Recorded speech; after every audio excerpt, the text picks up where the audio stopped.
जो BPSC TRE 1 का paper हुआ था, जिसमें एसएसटी सब्जेक्ट को हम डिस्कस करेंगे आज, जो कक्षा 9 से 10 के लिए होगी, जिसकी परीक्षा 26 अगस्त 2023 को हुई थी।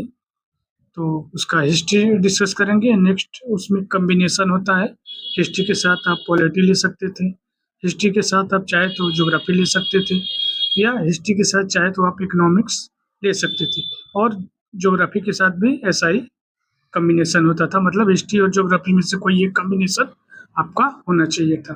तो हम पहला नंबर क्वेश्चन अभी डिस्कस करते हैं। सिंधु घाटी सभ्यता के प्रमुख नगर का नाम क्या है जिसका पश्चिमी एशिया से व्यापारिक संबंध था? इसका आंसर होता कालीबंगा। कालीबंगा का अर्थ क्या होता है ये आप कमेंट में बताएंगे। मोहनजोदड़ो से प्राप्त नर्तकी की मूर्ति किस धातु से बनी थी? आंसर होगा कांस्य, जिसको हम लोग शीशा पढ़ते हैं। सिंधु घाटी सभ्यता में किस जानवर के पूजा के प्रमाण मिले हैं? तो आंसर इसका कर लेंगे आप, कुबरदार वाले बैल। कुबरदार वाले बैल। ऋग्वेद में कितने सूक्तों का संकलन है? तो इसका आंसर करेंगे 1028 सूक्त।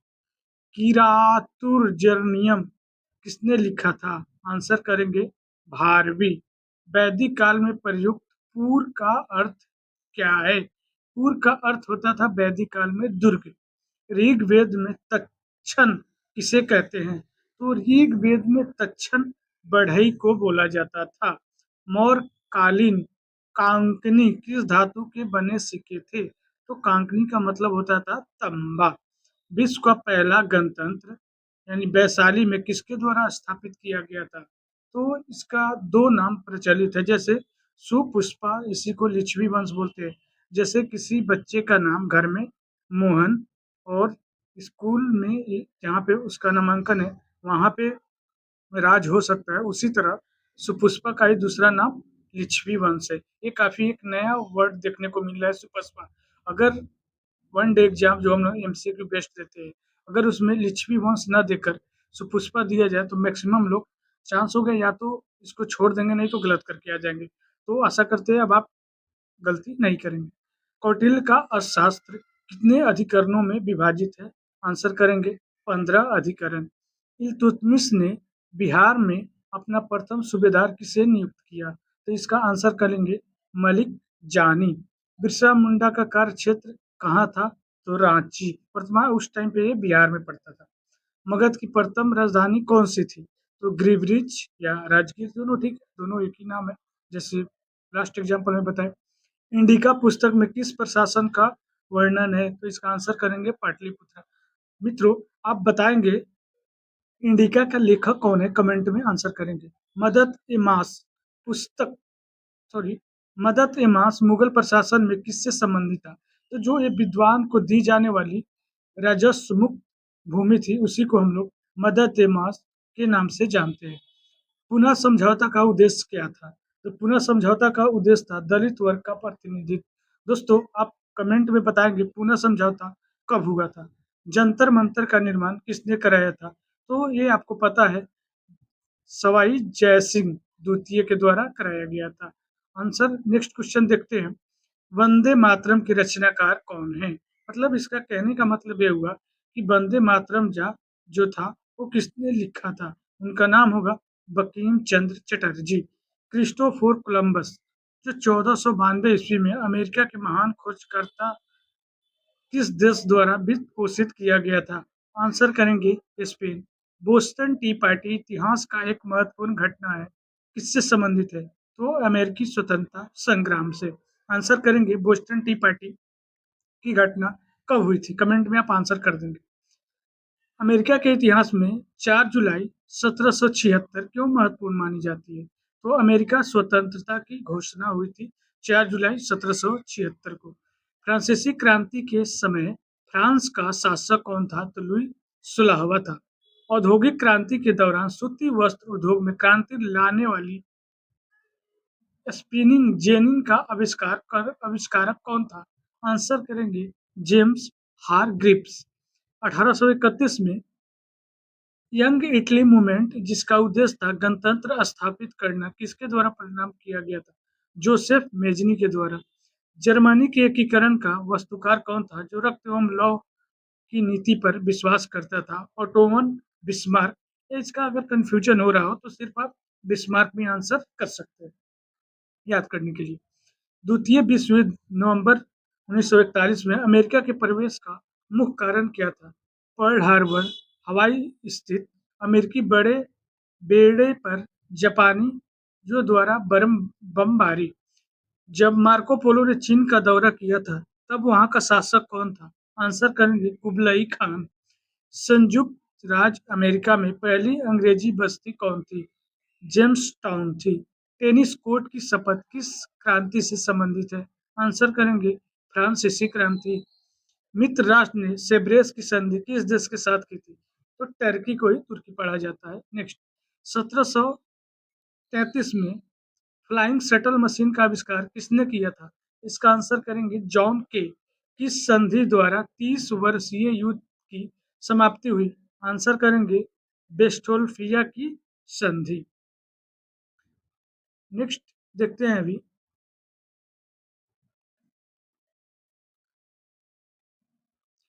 पेरिस शांति सम्मेलन में इटली का प्रतिनिधित्व किसने किया था? इसका आंसर करके ऑरलैंडो। वैंकूवर जाने के लिए कोमागाटामारू जहाज किराए पर किसने लिया था? गुरदीप सिंह। शोर कमेटी की स्थापना से कौन संबंधित है? हुसैन रहीम और बलवंत सिंह। दोस्तों आप कमेंट में बताएंगे शोर कमेटी की स्थापना कब की गई थी? महात्मा गांधी ने किस घटना को हिमालय भूल कहा था? आंसर करेंगे चौरा चौरी कांड। चट्टगांव शस्त्रागार पर हमले के दौरान कौन महिला मारी गई? तो इसका आंसर करेंगे प्रीतिलता वादेदार। 1 नवंबर 1913 को गदर का पहला अंक किस भाषा में प्रकाशित हुआ था? आंसर करेंगे उर्दू। ये तो दोस्तों रहा आपका हिस्ट्री। हिस्ट्री के साथ आप कॉम्बिनेशन देखते हैं किसका? ज्योग्राफी का। नेक्स्ट, भारत में वन संसाधनों के ह्रास का मुख्य कारण क्या है? तो देखो भारत में वन संसाधन मतलब सबसे ज्यादा वनों की कटाई का मुख्य कारण, ये ऑप्शन बेस्ड क्वेश्चन होगा, कृषि का विस्तार। सरदार सरोवर बांध किन राज्यों को कवर करता है? इसका मतलब ये होता है मित्रों कि सरदार सरोवर बांध से किन किन या कौन कौन से राज्य लाभान्वित होते हैं। इसमें फर्स्ट आते हैं गुजरात, राजस्थान, महाराष्ट्र एवं मध्य प्रदेश। ये ऑप्शन बेस्ड था, आप पढ़ के आंसर लगा सकते थे। उस प्रथम राज्य का नाम बताइए जिसने छत पर वर्षा जल संचयन को कानून द्वारा अनिवार्य कर दिया गया है। इसका आंसर करेंगे तमिलनाडु। झारखंड का कोडरमा किस खनिज का प्रमुख उत्पादक क्षेत्र है? तो ये तो सारे लोग जानते हैं, कोडरमा अभ्रक के लिए प्रसिद्ध है। भारत का एकमात्र उद्योग कौन सा है जो आत्मनिर्भर एवं मूल्य श्रृंखला में पूर्ण है? तो भारत कपड़ा उद्योग में आत्मनिर्भर एवं मूल्य श्रृंखला में पूर्ण है। मक्का किस तरह का फसल है? तो मक्का खरीफ फसल में आता है। कौन सी फसल विकसित होने में लगभग 1 वर्ष का समय लगता है? इसका आंसर करेंगे गन्ना, जिसको हम लोग बिहार में ईख के नाम से भी जानते हैं। वार्षिक रिपोर्ट 2016-17 में भारत द्वारा विश्व पर्यटन में किस स्थान पर थे? भारत चौथे स्थान पर थे।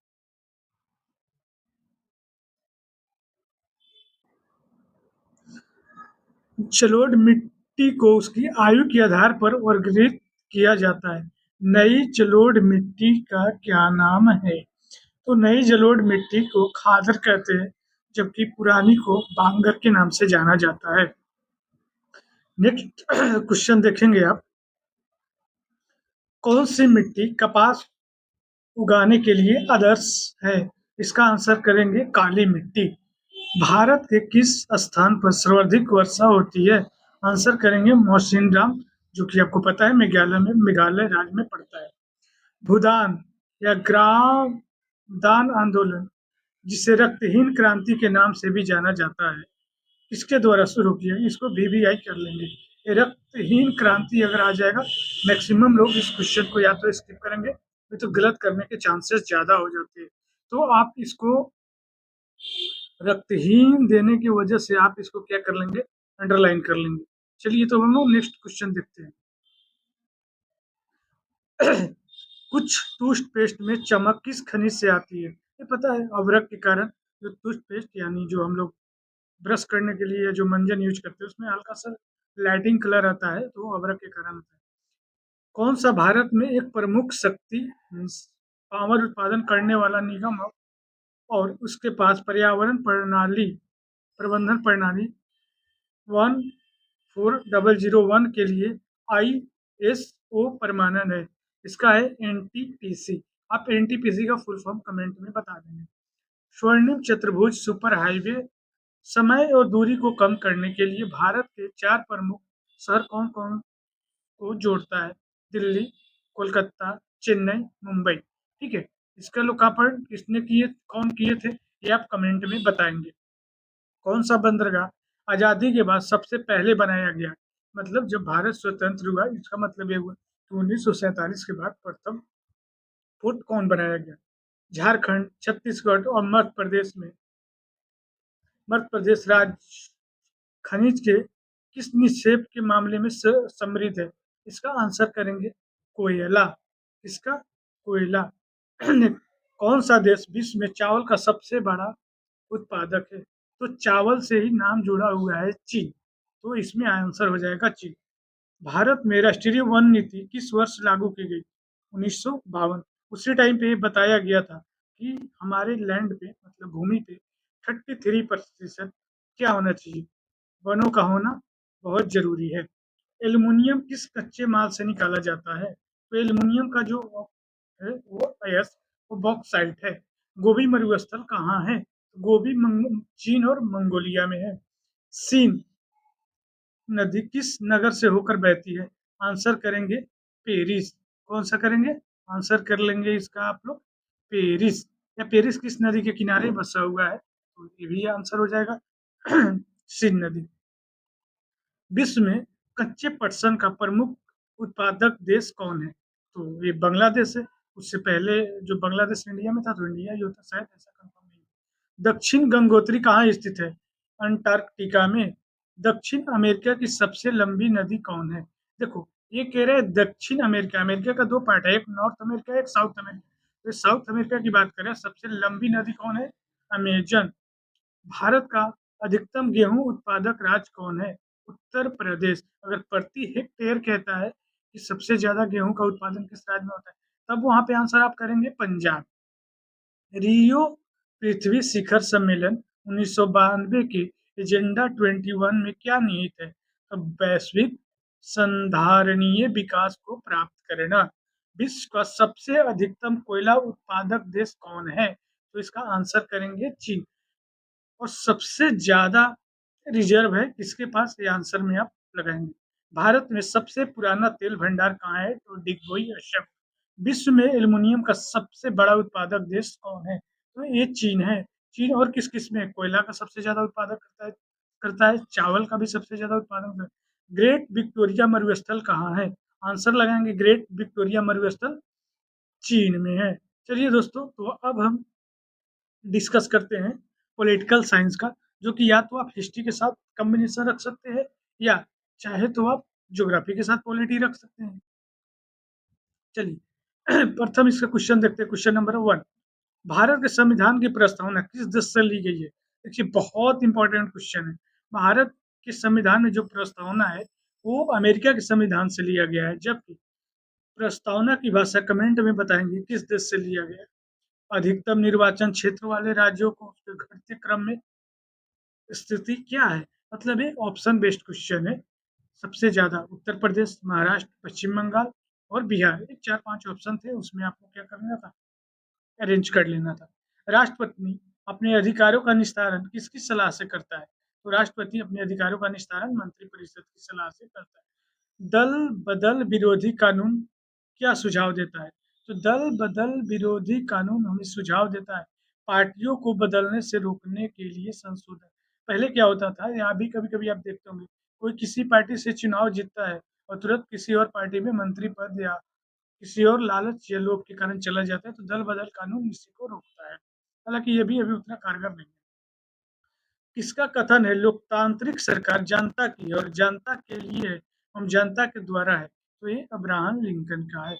शिक्षा का अधिकार जो 1 अप्रैल 2010 को प्रभाव में आया, किस मौलिक अधिकार के अंतर्गत आता है? तो ये आता है स्वतंत्रता का अधिकार। ये क्वेश्चन में थोड़ा हमको डाउट लग रहा है, इसको देख लेंगे। इस संशोधन अधिनियम द्वारा संविधान में मौलिक कर्तव्य 1976 में निहित हुए। इसका सेंस ये है क्वेश्चन का, इस कौन सा संविधान संशोधन के द्वारा 1976 में मौलिक कर्तव्य को जोड़ा गया था? तो 42वां। भारतीय उच्चतम न्यायालय कब अस्तित्व में आया? देखो इसमें दो टाइप के कुछ, ये तो कह रहा है एक स्थापना करेगा तो 26 जनवरी 1950 को, लेकिन जब अपना वो कार्य शुरू किया मतलब 28 जनवरी 1950 को। यूपी पेट में क्वेश्चन आया होता उस टाइम पे मैंने इसको गलत किया था, तो आप लोग आशा करते हैं अगली बार से नहीं गलत करेंगे। विश्व के किस देश द्वारा 1948 से 1989 के मध्य में रंग भेद का एक आधिकारिक नीति की तरह पालन किया था? तो पता है रंग भेद की नीति सबसे ज्यादा साउथ अफ्रीका में हुआ था। राष्ट्रीय वोटर डे कब मनाया जाता है? तो पता है 25 जनवरी को। मंडल आयोग ने 1980 की अपनी रिपोर्ट में सरकारी नौकरियों में सामाजिक एवं शैक्षणिक तौर पर पिछड़े वर्गों को कितनी प्रतिशत आरक्षण की संस्तुति की थी? तो ये पता है ये 27%। अभी जो हम लोग को मिलता है ईडब्ल्यूएस में 10%। कौन सा मौलिक अधिकार संविधान का हृदय एवं आत्मा कहलाता है? तो संविधानिक उपचारों का अधिकार। सिंहली को एकमात्र आधिकारिक भाषा के रूप में मान्यता देने के लिए किस वर्ष श्रीलंका में एक अधिनियम पारित किया गया? तो 1956। दोस्तों आप ये कमेंट में आंसर करेंगे श्रीलंका कब स्वतंत्र हुआ। किस देश में सार्वजनिक जीवन में महिलाओं की भागीदारी का प्रतिशत सबसे कम है? इसका मतलब ये हुआ कि महिलाएं सार्वजनिक जीवन में सबसे कम दिखाई देती है, तो आंसर करेंगे चाइना। समान पारिश्रमिक अधिनियम 1976 क्या प्रदान करता है? सभी लोगों के लिए समान वेतन। इस क्वेश्चन का आशय या मतलब ये होता है कि अगर एक ही काम को मेल और फीमेल कर रहे हैं, ठीक है, तो सबको बराबर वेजेज मिलना चाहिए। तो वही कह रहा है सभी के लिए समान वेतन। महात्मा गांधी के अनुसार किसको राजनीति से कभी अलग नहीं किया जा सकता है? तो महात्मा गांधी बोले थे कि धर्म को राजनीति से कभी अलग नहीं किया जा सकता। एक राज्य पार्टी बनने के लिए किसी पार्टी को राज्य की विधानसभा के चुनाव में कुल वोटों का कम से कम कितना प्रतिशत सुरक्षित करना होगा? तो आंसर करेंगे 6%। कौन सा देश एक साथ आने वाले संघ के अंतर्गत आता है? आंसर करेंगे स्विट्जरलैंड। जब केंद्र और राज्य सरकारों से शक्ति लेकर स्थानीय सरकारों को दे दी जाती है तो इसे क्या कहा जाता है? तो इसे विकेंद्रीकरण कहा जाता है, जिसको इंग्लिश में डिसेंट्रलाइजेशन कहते हैं। काली शक्ति यानी ब्लैक पावर आंदोलन कब हुआ था? तो काली शक्ति या ब्लैक पावर आंदोलन जो 11th की पॉलिटी का बुक पढ़ेंगे उसमें दिया हुआ है 1966 में हुआ था ब्लैक पावर। भारत के संविधान का कौन सा अनुच्छेद भारतीय निर्वाचन आयोग से संबंधित है? आंसर करेंगे 324। इस क्वेश्चन को तो कोई गलत करे ही नहीं क्योंकि ये बहुत एग्जाम में पूछा गया है। भारतीय संविधान का अनुच्छेद 300 किससे संबंधित है? तो मुकदमे तथा कार्यवाही। भारतीय संविधान को बनाने में कुल कितना समय लगा था? 2 वर्ष, 11 महीने या 18 दिन? 2 वर्ष 11 महीने 18 दिन, यानी ओवरऑल अगर कहीं 3 वर्ष लगभग दिया हो तो आप आंसर ठीक कर सकते हैं। लोकसभा में प्रथम महिला सभापति कौन थे? तो आंसर करेंगे मीरा कुमार। किस वर्ष राष्ट्रीय मानवाधिकार आयोग की स्थापना की गई थी? 12 अक्टूबर 1993 को। भारतीय संविधान के किस अनुच्छेद यानी 360 में राष्ट्रपति को किसकी घोषणा करने का अधिकार देता है? तो 360 देता है राष्ट्रपति को वित्तीय आपातकाल घोषणा करने की। कमेंट में आप आंसर बताएं कि भारत में अभी तक कितना बार वित्तीय आपातकाल की घोषणा हो चुकी है। दोस्तों आशा करते हैं आपको बहुत अच्छा लगा होगा। अगर नेक्स्ट वीडियो और चाहते हैं कि मैं टीआरई 1 के लिए और सारा नेक्स्ट अपडेट लेकर आता रहूँ सब्जेक्ट वाइज, तो आप कमेंट में करेंगे। बाद बाकी के लिए धन्यवाद।